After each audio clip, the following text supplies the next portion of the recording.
L'arbre à grand-père. Sabrina, Cassandre, Erwan. Savez-vous ce qu'est un arbre généalogique? La maîtresse pose parfois de drôles de questions. Et toi, Ousmane, sais-tu ce que c'est?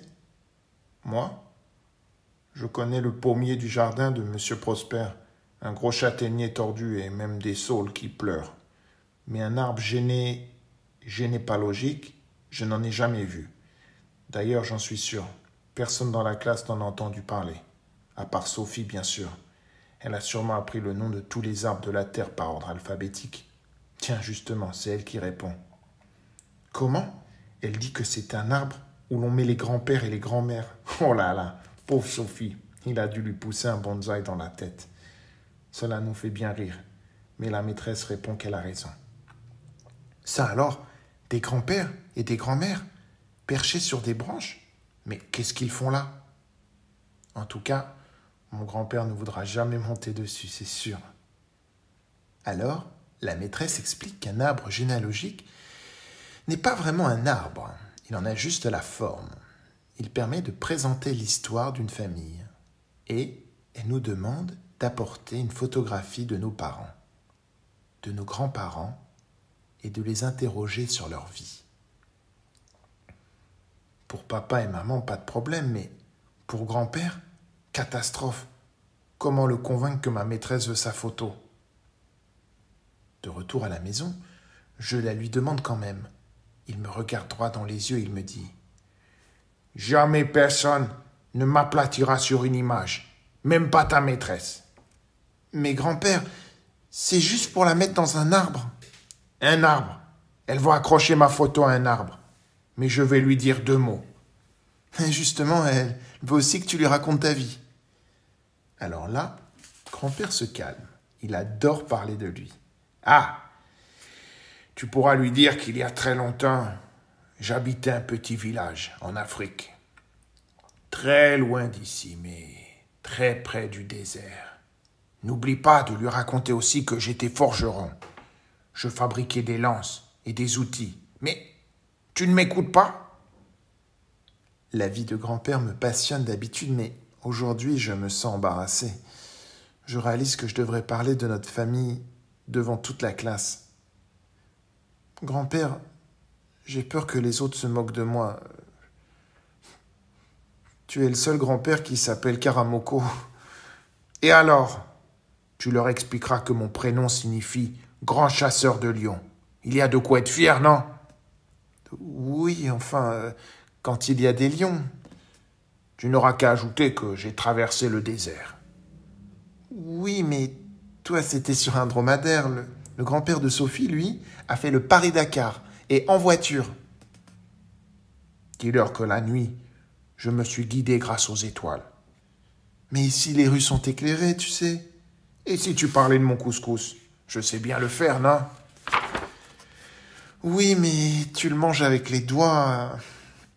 À la cantine, tu te ferais gronder. Non, le mieux ce serait que je dise que tu t'appelles Maurice et que tu es charcutier, comme le grand-père de Julien. Dis, tu es d'accord, grand-père? Moi, charcutier, file d'ici avant que je ne te transforme en saucisson. Je sens bien que je suis injuste avec grand-père. Les histoires de famille, c'est vraiment compliqué. À l'école, les copains racontent la vie de leur grand-père, fermier, ou de leur grand-mère, boulangère. Moi, je regarde en silence mon arbre généalogique. Je lui ai dessiné juste un tronc. J'aimerais bien me cacher derrière.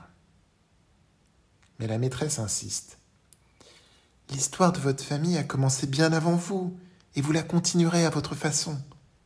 Si vous l'oubliez, elle se perdra. Savoir d'où l'on vient, c'est comme avoir des racines. Et les enfants, comme les arbres, ont besoin de leurs racines pour grandir. Mais d'abord, j'ai une surprise pour vous. Quelqu'un a souhaité venir vous parler de tout cela, et j'en suis très heureuse. Mais pourquoi me regarde-t-elle? Elle attend peut-être qu'il me pousse des racines aux pieds. Soudain, on frappe à la porte. « Entrez » dit la maîtresse ravie. Et la porte s'ouvre. Grand-père ? Mais que fait-il ici ? Il entre dans la classe avec son tam-tam et son boubou. Je suis le grand-père de Ousmane. Je m'appelle Karamoko, ce qui veut dire grand chasseur, dit-il en m'adressant un clin d'œil.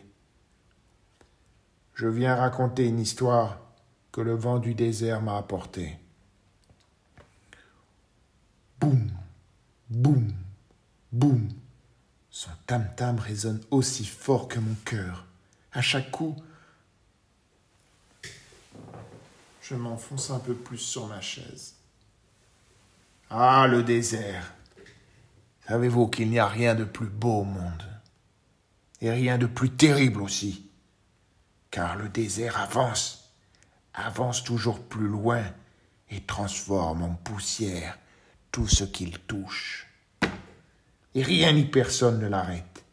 Bien sûr, les hommes et les animaux ont essayé. Mais le désert a continué d'avancer. Il a asséché les rivières. Il a assoiffé les plantes. Il a tué les animaux. Il a fait fuir les hommes. Jusqu'au jour où... Je regarde autour de moi inquiet. Que pensent les autres ? Mais tous les élèves écoutent mon grand-père, bouche bée. Jusqu'au jour où, dit-il, quelqu'un a eu l'idée de demander l'aide des grands arbres. Ils ont accepté. Ils se sont serrés très fort, les uns contre les autres, jusqu'à former une forêt. Ils ont enfoncé leurs racines très profondément dans la terre.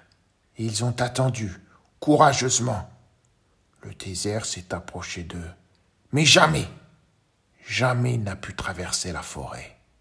Et savez-vous pourquoi les arbres ont réussi ? Dans la classe, personne ne le sait, même pas Sophie. Mais tous réclament la suite de l'histoire. Je me sens rassuré et même un peu fier. Alors le tam-tam résonne et mon grand-père ajoute : parce qu'un arbre qui a des racines solides est plus fort que tout, plus fort que la soif, plus fort que la peur, plus fort que le désert. Au fait, est-ce que vos arbres ont tous des racines ? Demande-t-il malicieusement. Discrètement, je me dépêche de prendre mon crayon et d'ajouter à mon arbre des racines et des branches. Sur la plus grosse d'entre elles, à la place de la photo, j'écris « Karamoko ». « Quelle chance tu as, Ousmane » dit Sophie. « Moi, j'aimerais bien avoir un grand-père qui raconte des histoires. »